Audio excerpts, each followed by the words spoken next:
You were going to say you had a situation that happened recently. I think that you said was like a lesson you learned from, I believe. Yeah. Okay, so the lady called.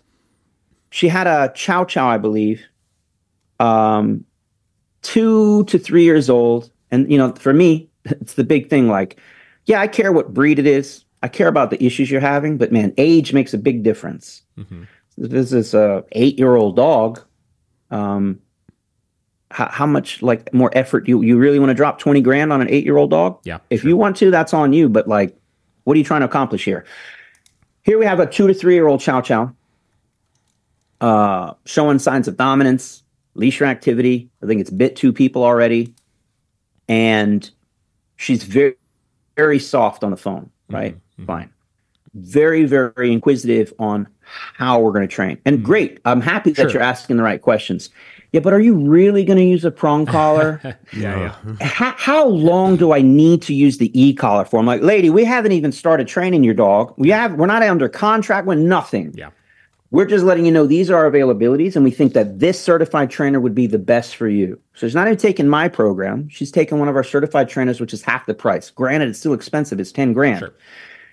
So she's now saying, okay, well, I'm interested, but can you do a little bit of a better price for me?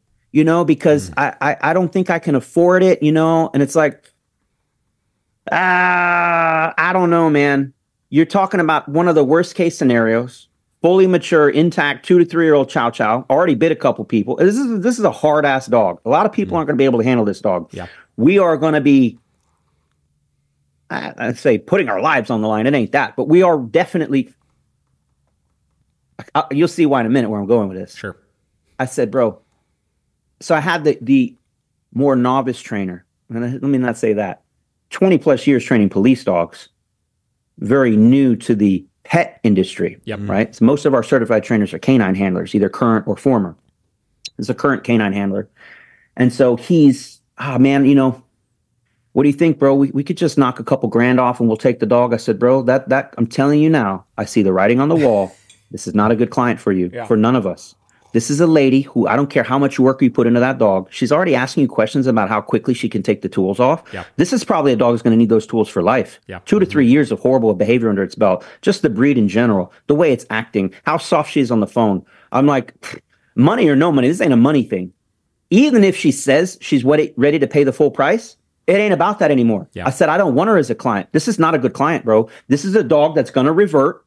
It's going to probably bite her at some point, gonna bite somebody else. I don't care what training you put into it. This lady is not gonna, you can hear in the questions she's asking, this is not the client for us. And then on top of that, you're gonna nickel and dime us. It's not how it works, man. Mm-mm. I have if it looks like a duck, you know, acts like a duck, quacks like a duck, it's a duck. You know what I'm saying? Like, this is not a good client. I'm not using the best example here, but I said, look, bro, you know why? Watch this. And I was speaking with both the newer trainer and our sales guy, you know. I said, politely tell her, like, we are not a good fit for her. Thank you, but no thank you. Was it later that day? Hey, I have a 4-month-old oodle poodle doodle. I don't know what it was. Mm-hmm. Ready to rock and roll. No bad habits. We love what you're doing. Price is not a concern. How quickly can we get into your program? Yeah. We love what you're doing. We're prepared to use all the tools to maintain. You know what I'm saying? It's like, so this is the lesson to be learned for younger trainers is like, if it don't feel right, it probably isn't right. That's the type of client that's going to haunt us for years to come. Yeah. It's going to create so much extra work. I mean, the amount of clients back in the day we would have that were like that you kind of bend a little bit here, bend a little bit there. And it's like, you know, inevitably it's like then the dog goes home and then they're, you know, shocked when things aren't going exactly as planned. And you find out, they didn't do a single thing you asked them to do, but they still expect that you're going to come in and then go and fix it for them again. And it just creates so much headache. And then if you don't, it's like you're a new trainer that then is at the mercy of this person that had unrealistic expectations, wanted to control everything. And then they're bad mouthing you and leaving you bad reviews and stuff for things that are their own fault. It's like people don't, if you look far enough in the future of what that could turn into, you realize how much more it could hurt your business than help your business than the, you know, couple $1,000s you might get from them in the moment for that. Exactly. So. And just in a parallel conversation too, sometimes we get folks like, hey, but you know, can I put it on a credit card and can I make multiple payments? And I'm like, Yeah, you can, but man, why don't you look at online courses? Why don't you look at other trainers? We can get you in touch with another trainer that doesn't charge as much as us, and is going to really knock it out of the park for you. And that's closer. Like, I don't think you need to travel across the U.S. There's other trainers, trust me, between here and there that can handle it just as good, if not better. Maybe, I don't know, but you know what I'm saying? I don't want anyone stretching their budget. Yeah. It's just going to put everybody in a bad position. So we often turn away folks like that too. Again, it ain't about the money, man. It's about doing what's right. Yeah. It's always been that way. And it's worked out for us to this point. And yes, many hard lessons learned. Trust me, just like you're talking about them now. I've taken on many a dog that probably shouldn't have. And there's only one time that we took on a client, great client. Money was not an issue. None of these things we've talked about. And I spent about 2 or 3 weeks with the dog. I don't remember what it was. It was some kind of mix, but picture about a 45 to 50 pound. I couldn't tell you what was in there. Like, I'm trying to remember now. It kind of doesn't matter. Just a beige dog. We'll call it that. 40 to 50 pound little beige dog. Kind of cute. You know what I mean? Yeah. Till it tried to eat you. This little son of a gun, he's just a mean son of a gun. And I'm going to say he's about 4 or 5 years old. Yeah.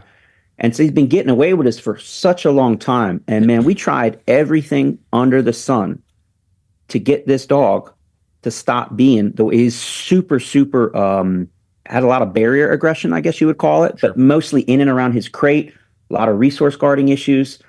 I got it to a point, I mean, thank God for the fake arm and legs. Yep. Shout out to my boy Steve Sprouse with those arm and legging products. If you don't use them, they're great, but they're like little rubber arms. Yeah. They're used for police bite work, but we've used them now for aggressive dogs to kind of, hey, I'd rather test with the fake arm than my arm. And so this dog's just trying to murder anything it can. I got it to a point where it was good with me, but then you'd leave, come back an hour or two later, kind of test it again, and it's like I forgot everything you just learned. Like, we got to do this again, do it again. We finally got to a point where I had to have like a round table with literally my family and all my trainers. And I said, hey, and it cut me off, I've already told you this story, but I said, hey, the whole reason they sent the dog to us was the lady was pregnant. I want to say like 7-8 months pregnant. She's about to have a baby. And she said, look, she knows her dog's a little a-hole. She knows it. She says, I want to be able to have the baby and trust the dog around the baby, because I don't trust it right now. It's already bit a few people. It's bit like grandma. It's bit a bunch of people. Can you fix this? Hey, all we can do is give it our best try. I spend like 2 to 3 weeks with this dog, and we just keep running into, like, it's getting better, no question. Yep. By the way, in the meantime, the obedience is looking killer. Dog is super sharp obedience-wise. Yeah. We just came down to one final question that I had to ask everyone. I said, because, man, we're banging our head on the wall trying to get this problem fixed. And trust me when I tell you, we did make a lot of inroads. The dog's getting a lot better, 10 times better even. But I said, hey, if we spend even 3, 4, 5 more weeks with this dog, but 3 months with this dog, and I had to go one by one, would you ever trust this dog around your kids? Hard no. Okay. Yeah. What about you? No. All the way around. I think we had like 6 people. I had an actual meeting about this. Yeah.